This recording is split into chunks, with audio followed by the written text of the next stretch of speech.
सत्संग स्थल पर शांतिपूर्वक विराजमान होकर के श्रद्धा से सत्संग सुने। सत्सही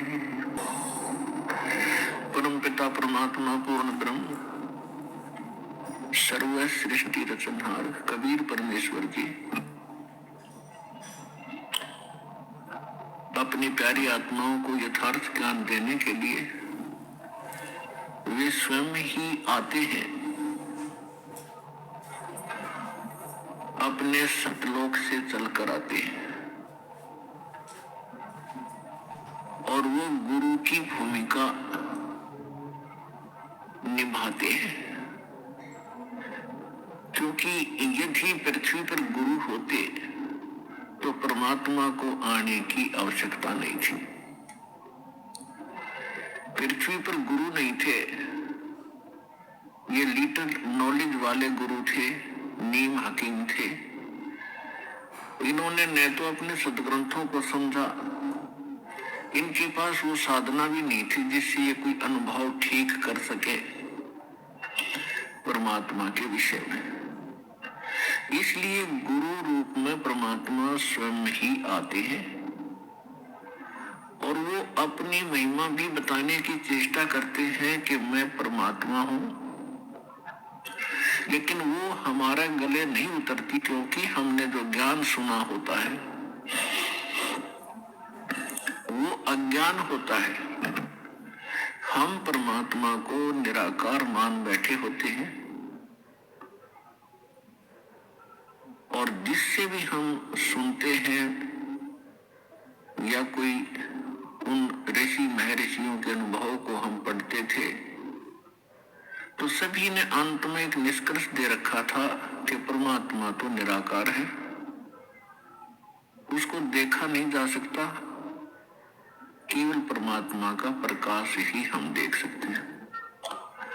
तो विद्यार्थी की इतनी अकल नहीं होती, इतनी बुद्धि काम नहीं करती कि वो टीचर के व्याख्यान पर कुछ टिप्पणी कर सके। यानी श्रोता जो होते हैं वो जिनको गुरु मान बैठे हैं और उनके द्वारा दिए गए प्रवचनों पर वो अविश्वास कभी नहीं करते, ये स्वभाव होता है। और अविश्वास करने का उनके पास कोई पैमाना भी नहीं होता जिससे वो ये कह सके कि नहीं गुरुजी आप ऐसे नहीं, ऐसा हमने पढ़ा है। तो जिस कारण से परमात्मा ने अपने आप को एक गुरु सतगुरु के रूप में ही अधिक पेश किया। यदि गुरु होते तो वो गुरु रूप में आए परमात्मा ही होते हैं। तो यहाँ परमात्मा इसलिए कह रहे हैं कि गुरु गोविंद दोनों खड़े और किसके लागू पाए, बलिहारी गुरु आपना जिन गोविंद जो मिलाए। यानी गुरु रूप में परमात्मा ही हो सकते हैं और बाकी जो गुरु हैं वो तो अलग बात है। कोई मोटरसाइकिल चलाना सिखा देता वो उसका गुरु हो गया, कोई गाड़ी चलाना सिखा देता उसका गुरु हो गया, माताएं अपने बेटियों को रोटी पकाना सिखा दी वो उनकी गुरु होगी। तो ये गुरु अलग है और अध्यात्म जो गुरु है रियल में हमारा वो गुरु है। तो अध्यात्म ज्ञान नहीं था और दो सदग्रंथ थे उनको हमारे गुरु जो बने हुए थे या नकली वो समझ नहीं सके, इसलिए परमात्मा स्वयं आते हैं और फिर वो कहते हैं कि गुरु गोविंद दोनों खड़े, अब किसके लागू पाए, बलिहारी गुरु आपना जिन गोविंद जो मिलाए। तो वो कहते हैं गुरु को गोविंद को छोड़कर हम गुरु को ही महत्व देंगे। तो गुरु परमात्मा ही हो सकते हैं, बाकी गुरु सभी अपने अपने सत्र के, वो उनका अलग काम है। और जो अध्यात्म मार्ग में ज्ञान दे रहे हैं वो गुरु है ही नहीं, वो तो नकली है सारे। क्योंकि परमात्मा जो ज्ञान देता है, परमात्मा ने ज्ञान दिया वेदों का, परमात्मा ने ज्ञान दिया गीता का। यानी गीता में जो ज्ञान है वो परमात्मा वाला ही है जो परमेश्वर ने इस ब्रह्म के अंदर फीड किया था। और वो वेद चौंके तो बाहर निकले थे। उसके बाद गीता जी के अंदर जो इसने ज्ञान दिया है, ब्रह्म ने, ज्योत स्वरूपी निरंजन ने, श्री कृष्ण जी में प्रवेश करके इस काल ने जो ज्ञान दिया, उसमें अधिकतर वेदों वाला ही ज्ञान है जो गॉड गिवन है, परमात्मा ने इसको दिया था। उसने कुछ अपनी अटकल इसमें साथ जोड़ी है, तो वो हमारे काम की नहीं है। बहुत सी ऐसी गीता जी के अंदर बहुत सा दो तरफा ज्ञान है, जो वेदों से मेल खाता है, गीता का ज्ञान वो ओके है, श्रेष्ठ है, और 90% गीता का ज्ञान वेदों से मेल खाता है। तो कहने का भाव ये है कि जो गुरु है वो आज तक ना वेदों को समझ सके, ना गीता को समझ सके, हमारे जो धर्म गुरु थे, और न ही पवित्र इन पुराणों को समझ सके। तो इस कारण से परमात्मा स्वयं आते हैं और वो ही गुरु होते हैं, और जो गुरु है ही नहीं, नाम बेशक गुरु का उन्होंने रखा होगा, और हमने बेशक उनको गुरु मान रखा, वो गुरु नहीं थे। तो यहाँ परमात्मा ही आकर हमें ज्ञान बता रहे हैं। सतगुरु के उपदेश का लाया एक विचारे, जय सतगुरु मिलते नहीं तो जाते नरक द्वार। नरक द्वार में दूत सब करते खिंचातान, उनसे कबू न छूटते फिर फिरते चारों खान। कबीर चार खानी में भरमते कबू न लगते पार, सो फेरा सब मिट गया मेरे सतगुरु के उपकार। सात समुद्र की मसी करूं, लेखनी करूं बन राय, धरती का कागज करूं, गुरु गुण लिखे न जाए। कबीर राम कृष्ण से कौन बड़ो, उन्हों भी गुरु कीन, तीन लोक के वे धनी, गुरु अग अधीन।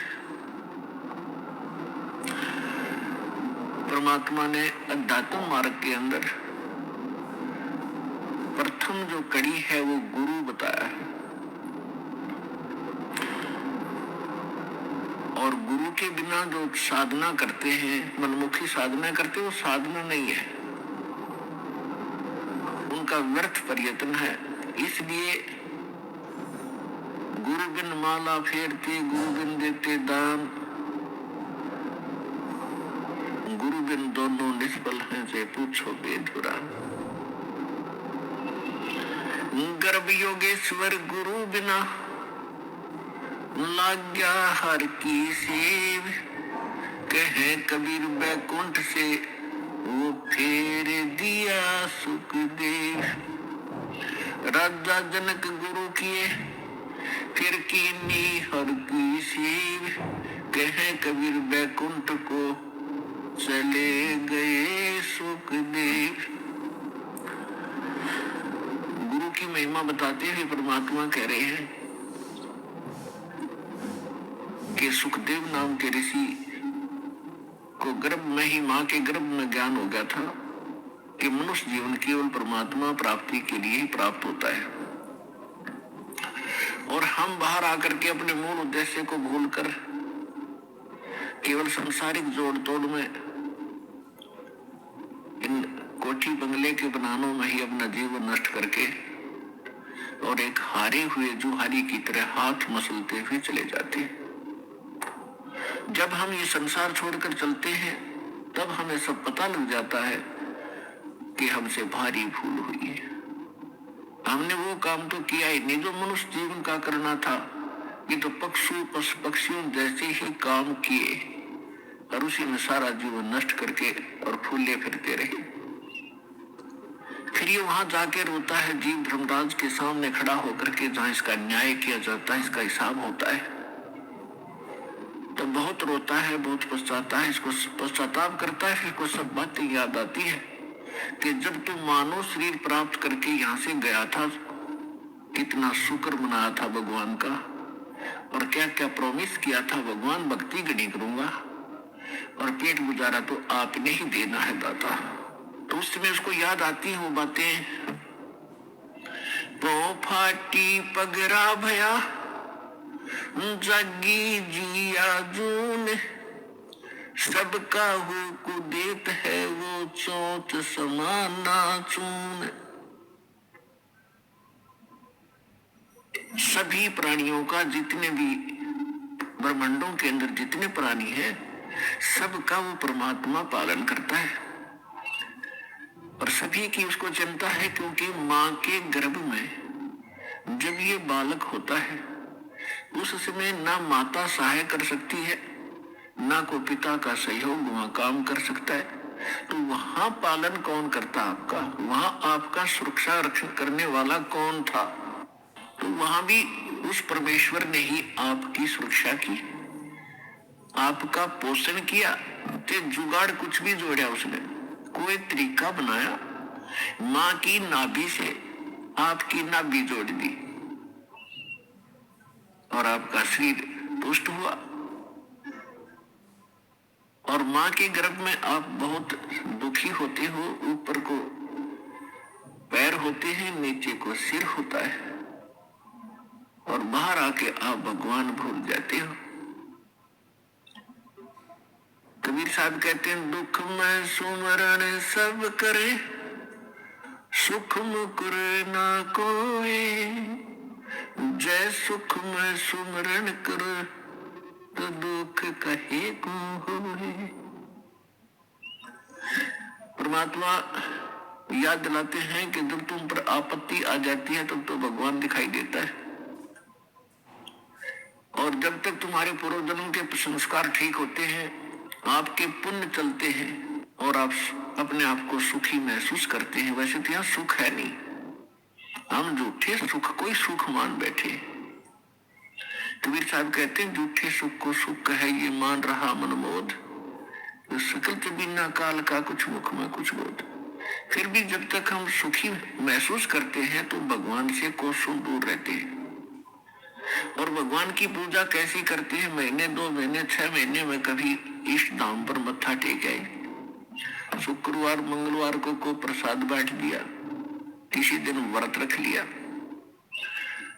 और अधिक लोग वर्तमान में तो नास्तिक ही हो चुके हैं, क्योंकि समय पर टूक मिल रहा है, अच्छी व्यवस्था होगी है, शिक्षा होगी है, अच्छी पोस्ट होगी है, खूब परमात्मा ने बुद्धि दे दी, अपने बच्चों को उन्होंने ट्यूबवेल लगा लिए हैं, नहरें अच्छी बना ली हैं, बढ़िया आहार समय पर मिलने लगा। अब भगवान से कोसों दूर हो गए और भूल गए उन दुखों को। परमात्मा कहते हैं, इसे सुख का आग लगे तो भगवान तो दूर करे।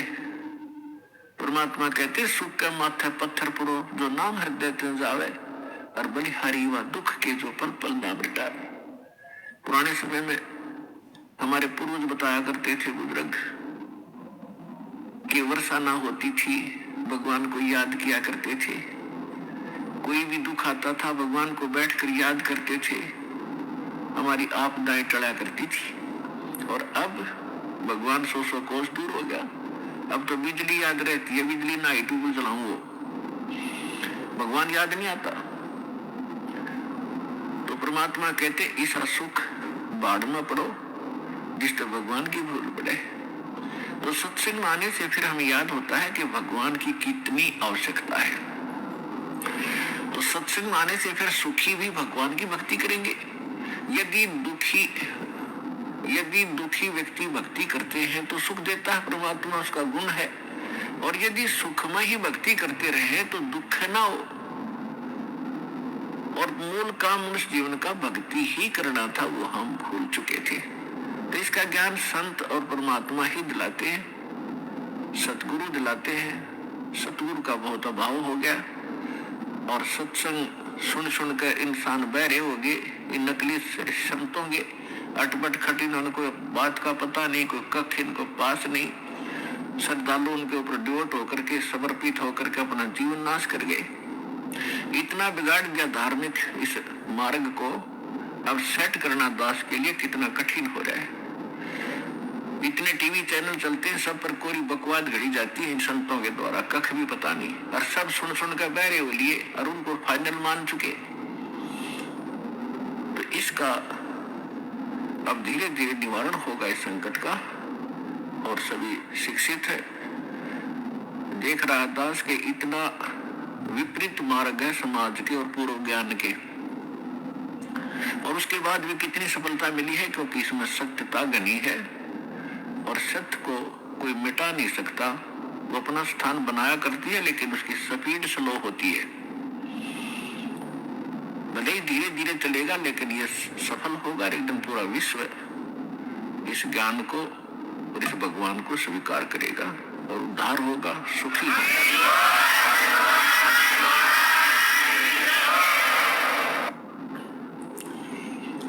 तो प्रसंग चल रहा है कि जब ये भगवान के दरबार में पहुंच जाता है, तब इसको सारी बात याद आती है। जब वहां से चला था, मनुष्य जीवन पाकर आते हैं तो सभी उसके साथी बधाई देते हैं कि मेहर होगी भगवान की तरह पे, और भगवान ना बोलिए, घनी भक्ति करिए, पीछा छुटवा के आना के। तो वहां से हम भी बहुत खुश होते हैं कि परमात्मा इनको और काम मैं नहीं करूं, आपको याद करूंगा, और आप जो मस्तिष्क में लिखा वो तो आप देते ही देते हो। ये तो विधान है भगवान का, और पेट गुजारे के लिए आवश्यक काम करूंगा, बाकी समय में आपको याद करूंगा। तो यहाँ आने के बाद इसको इतनी भूल गिर देता है ये काल, कि ये पिछला सब भूल जाता है और नए सिरे से इसकी पढ़ाई शुरू होती है। ये तेरा चाचा या तेरी चाची, ये तेरा मामा, ये तेरा बुआ, तेरी बुआ, और इस तरह से फिर इसको पढ़ा करके ये सांसारिक ये मंत्र, माया कैसे इकट्ठी करनी चाहिए, बड़ी कोठी बना ले, बड़ी इज्जत हो जाएगी, तो ये नए मंत्र सिखाए जाते हैं इसको। और जब ये सत्संग में आता है तो इसको पता चलता है कि एक काम और आवश्यक था इस मानव शरीर का,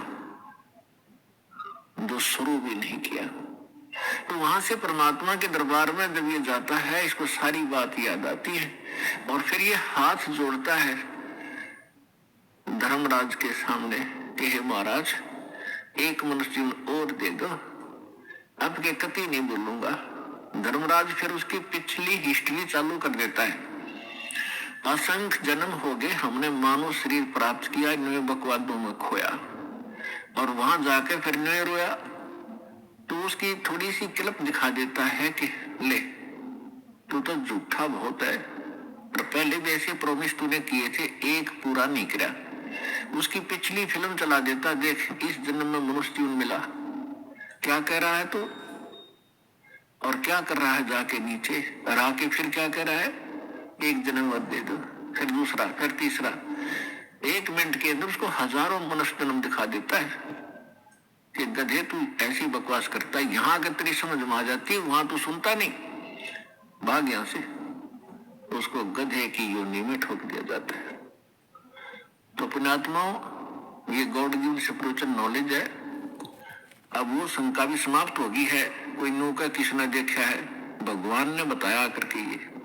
और इसमें भी कोई यूं कहे कि किसने देखा देखी जाएगी, तो वो तो नालायक आदमी, पत्थर है, इंसान नहीं, वो शैतान है।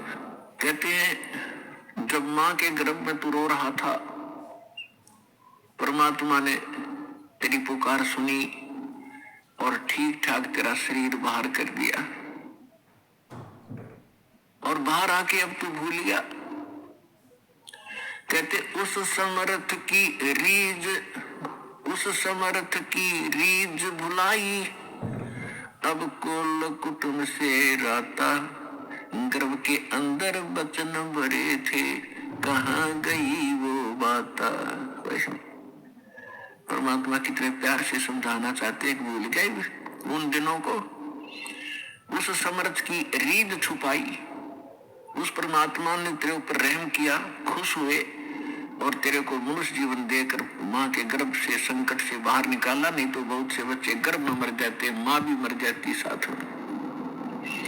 उसकी मेहर से ही तुम ठीक ठाक यहाँ बाहर जन्म लेते हो, और आज भूल गया उन भगवान की उन बातों को कि गर्भ के अंदर वचन भरे थे, कहाँ गई वो बात। तो पुण्यात्मा, दुख में सुमन सब करे, सुख में करे न कोई, और जय सुख में सुमन करे तो दुख का ही कोई।